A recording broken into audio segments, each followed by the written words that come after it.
ఆశ్చర్యకరమైన బైబిల్ పాఠంగా యెషయా గ్రంథము 58వ అధ్యాయం చదువుకుందాము. తాలక బూర ఊదినట్లు ఎలుగెత్తి బిగ్గరగా కేకలు వేయుము. వారు చేసిన తిరుగుబాటును నా జనులకు తెలియజేయము. యాకోబు ఇంటివారికి వారి పాపములను తెలియజేయము. తమ దేవుని న్యాయవిధిని విడువక నీతిని అనుసరించువారైనట్టు అనుదినము వారు నా యొద్ద విచారణ చేయుచు నా మార్గములను తెలుసుకొన నిచ్చ కనపరచుదురు. తమకు న్యాయమైన తీర్పులు తీర్చవలెనని వారు అడుగుదురు. దేవుడు తమకు ప్రత్యక్షుడు కావలెనని ఇచ్చయింతురు. మేము ఉపవాసముండగా నీవెందుకు చూడవు? మేము మా ప్రాణములను ఆయాసపరుచుకొనగా నీవెందుకు లక్ష్యపెట్టవు అని అందురు. మీ ఉపవాస దినమున మీరు మీ వ్యాపారం చేయుదురు. మీ పనివారి చేత కఠినమైన పని చేయించుదురు. మీరు కలహపడుచు వివాదము చేయుచు అన్యాయముగా గుద్దులాడుచు ఉపవాసముందురు. మీ కంఠధ్వని పరమున వినబడునట్లుగా మీరిప్పుడు ఉపవాసముండరు. అట్టి ఉపవాసం నాకు అనుకూలమా? మనుష్యుడు తన ప్రాణమును బాధపరుచుకొనవలసిన దినము అట్టిదేనా? ఒకడు జమ్ము వలె తల వంచుకొని గోనెపట్ట కట్టుకొని బూడిద పరుచుకొని కూర్చుండుట ఉపవాసమా? అట్టి ఉపవాసం యెహోవాకు ప్రీతికరమని మీరు అనుకొందురా? దుర్మార్గులు కట్టిన కట్లను విప్పుటయు కాడిమాను మోకులు తీయుటయు బాధింపబడిన వారిని విడిపించుటయు ప్రతి కాడిని విరుగగొట్టుటయు నేనేర్పరచుకొనిన ఉపవాసము గదా.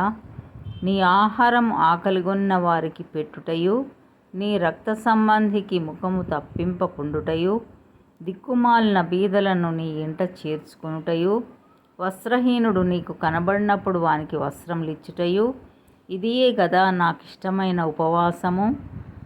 అలాగున నీవు చేసిన యెడల నీ వెలుగు వేకువ చుక్కవలె ఉదయించును. స్వస్థత నీకు శీఘ్రముగా లభించును. నీ నీతి నీ ముందర నడుచును. యెహోవా మహిమ నీ సైన్యపు వెనుకటి భాగమును కావలి కాయును. అప్పుడు నీవు పిలువగా యెహోవా ఉత్తరమిచ్చును. నీవు మొరపెట్టగా ఆయన నేనున్నాననును.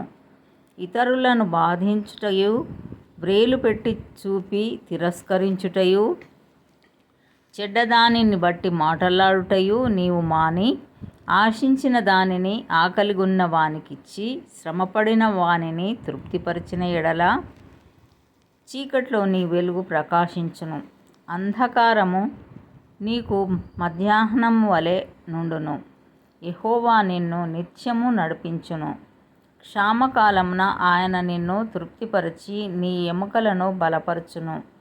నీవు నీరు కట్టిన తోటవలెను ఎప్పుడునూ ఉబుకుచుండు నీటి ఊటవలెను ఉండెదవు. పూర్వకాలము నుండి పాడైపోయిన స్థలములను నీ జనులు కట్టెదరు.